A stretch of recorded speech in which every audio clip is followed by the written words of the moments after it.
I never thought a single night out could change everything. But looking back, maybe I should have seen it coming.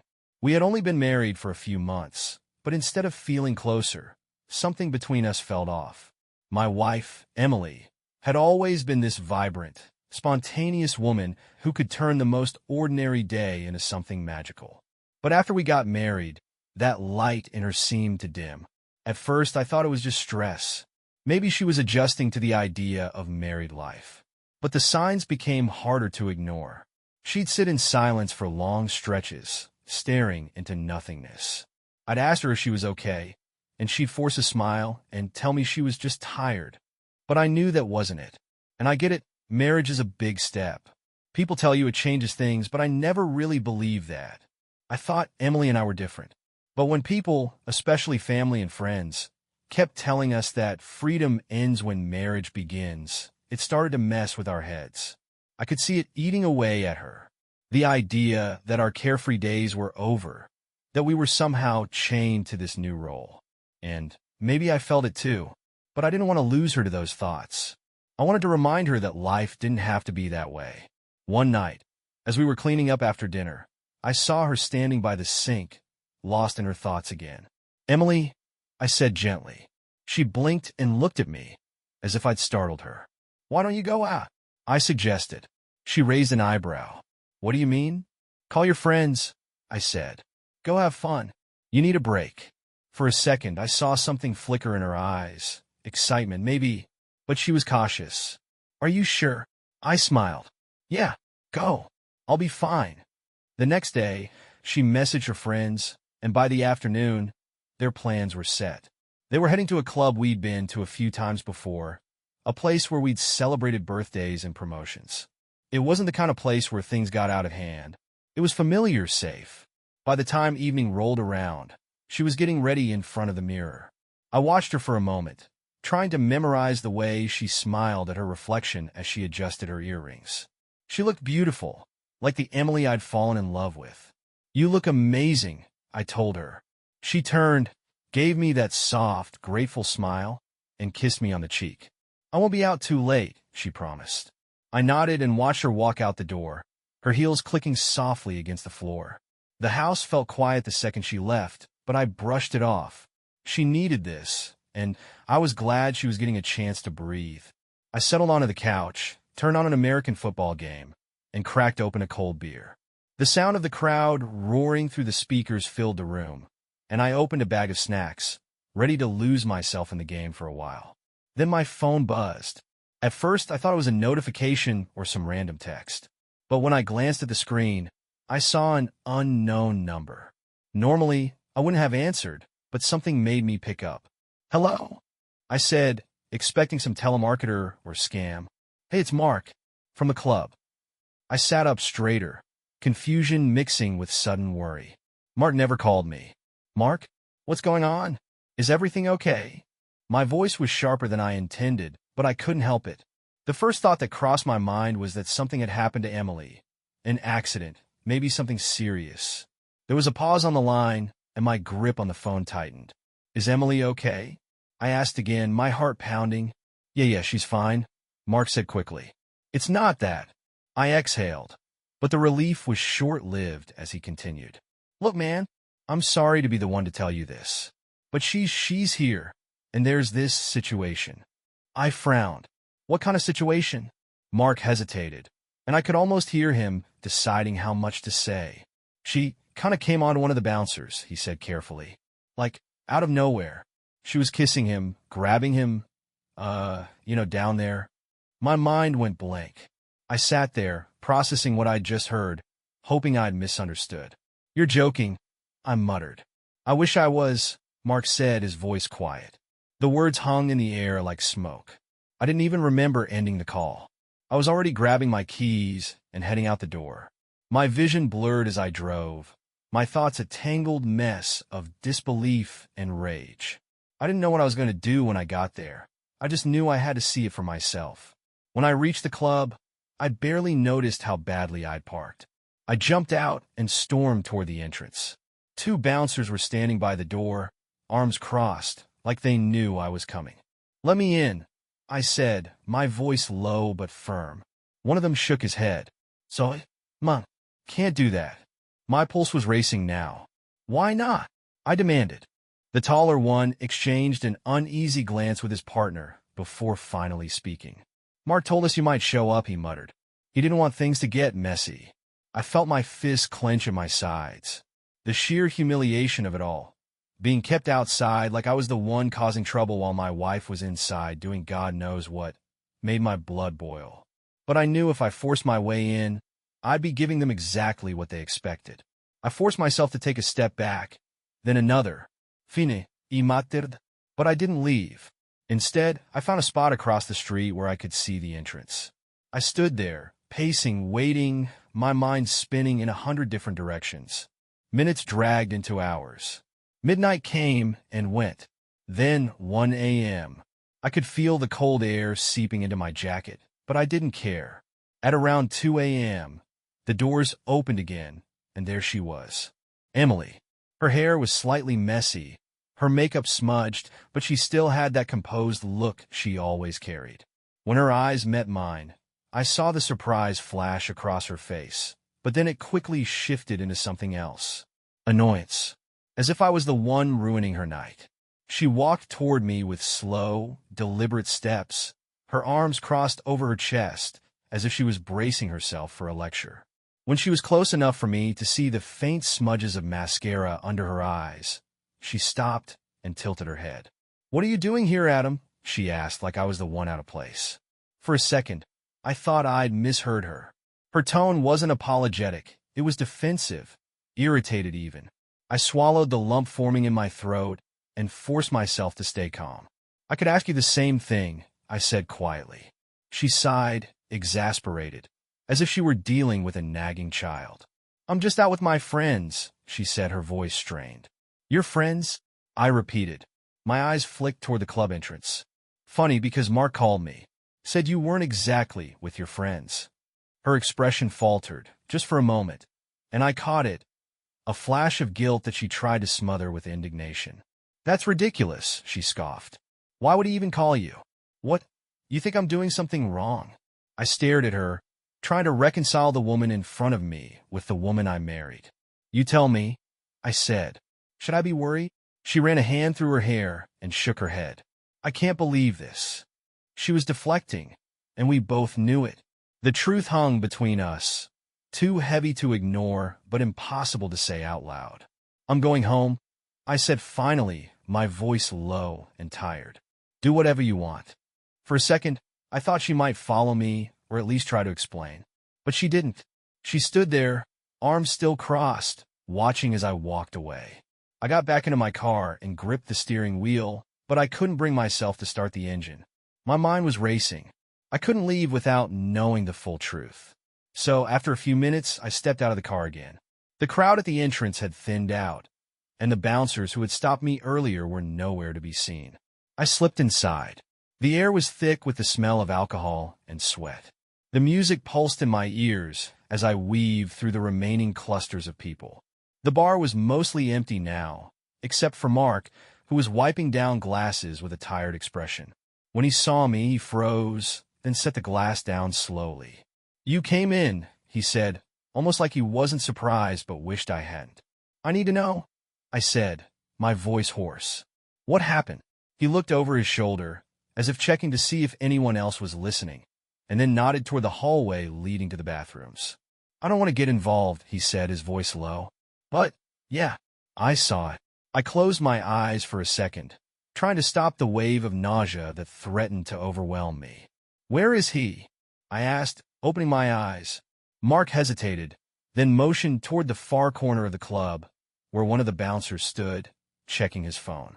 I recognized him immediately.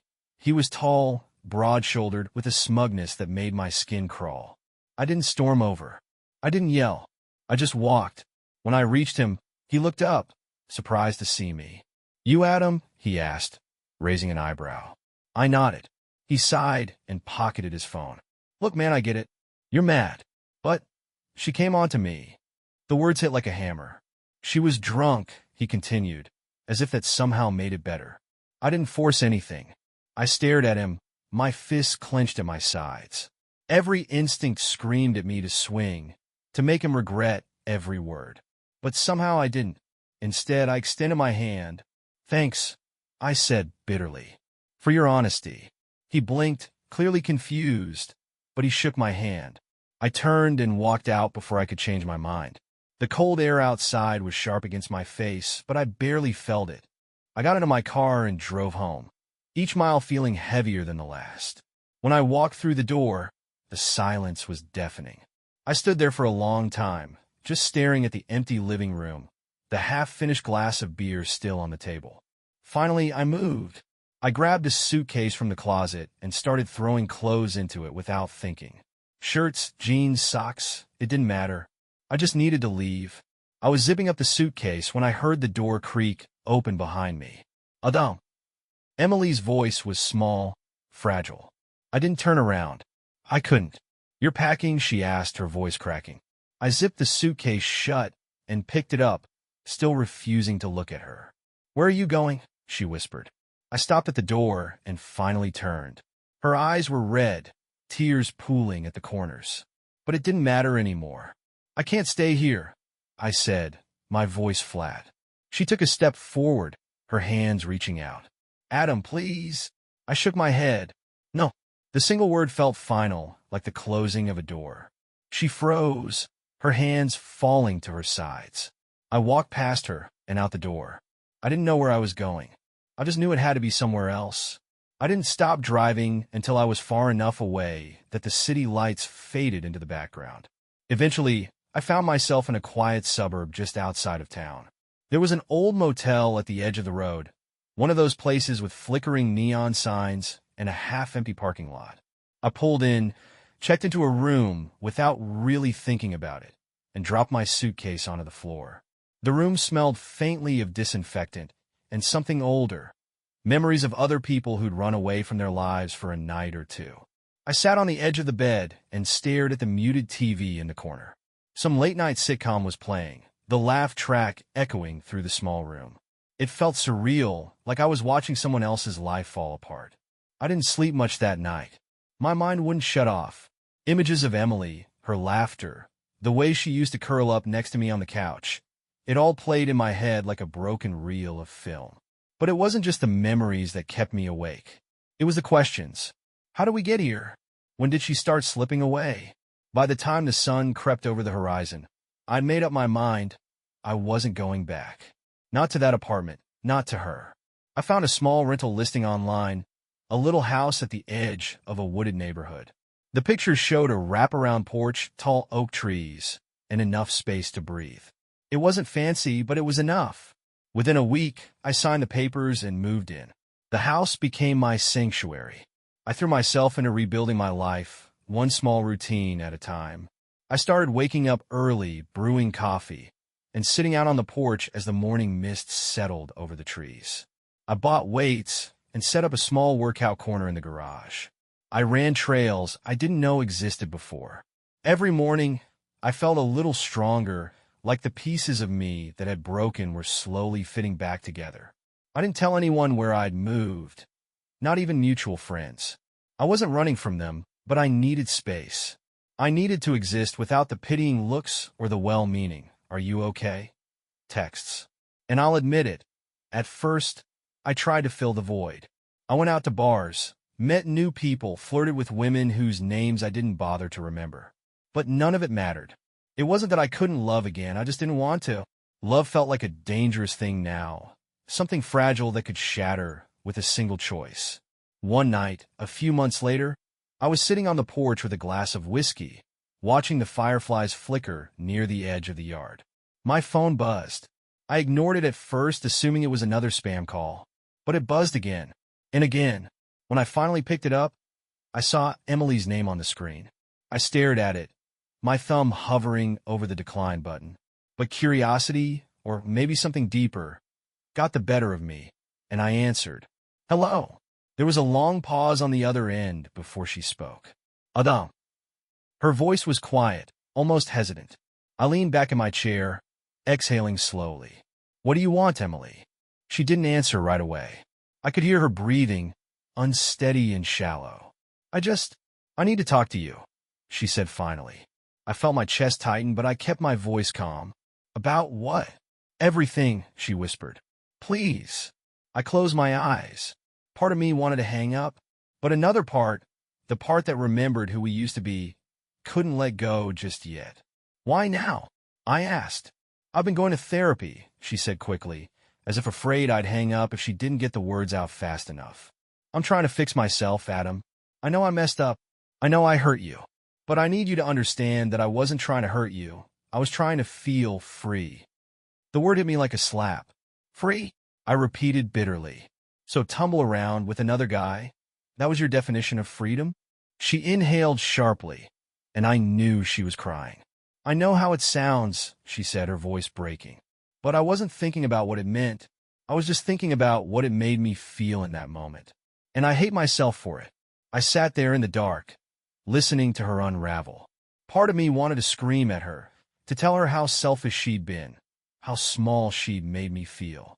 But the other part, the tired part, just felt empty. You destroyed everything, I said quietly. I know, she whispered. And I'm not asking you to take me back. I'm not asking for anything, really. I don't know who I am without you. The silence that followed was deafening.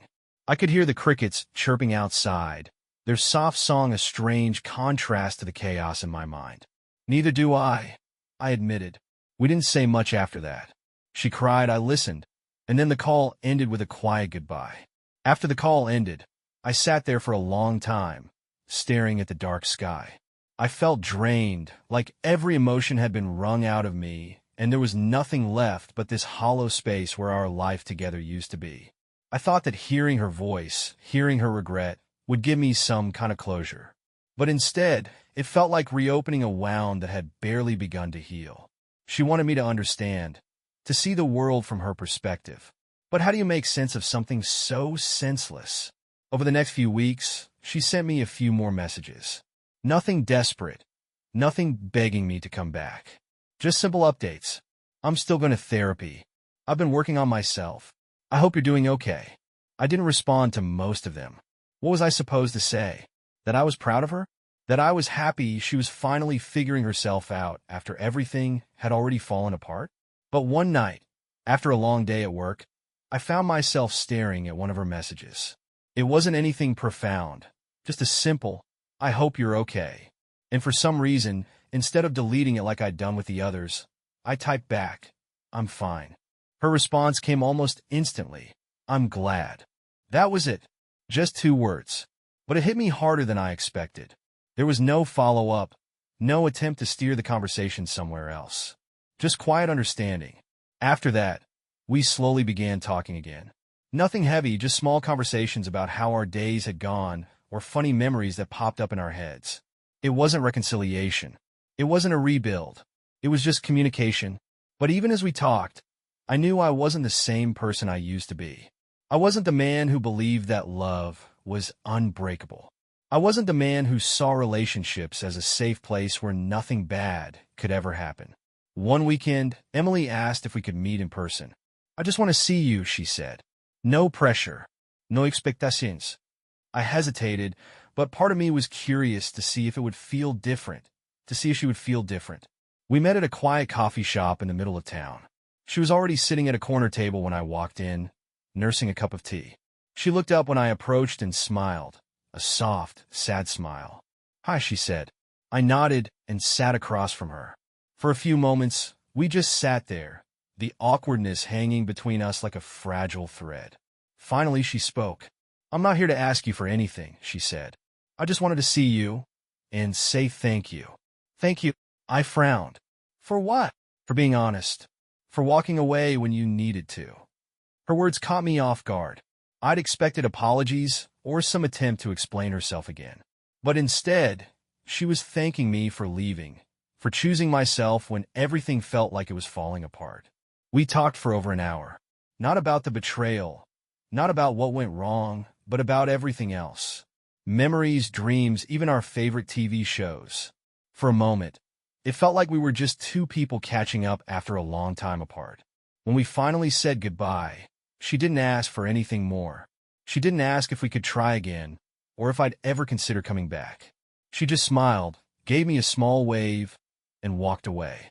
That night, as I sat on my porch with a glass of whiskey, I thought about everything we'd been through. I thought about the life we'd built and the life we'd lost. And for the first time in a long time, I didn't feel anger or regret. I just felt calm. Some people spend their whole lives trying to figure out who they are.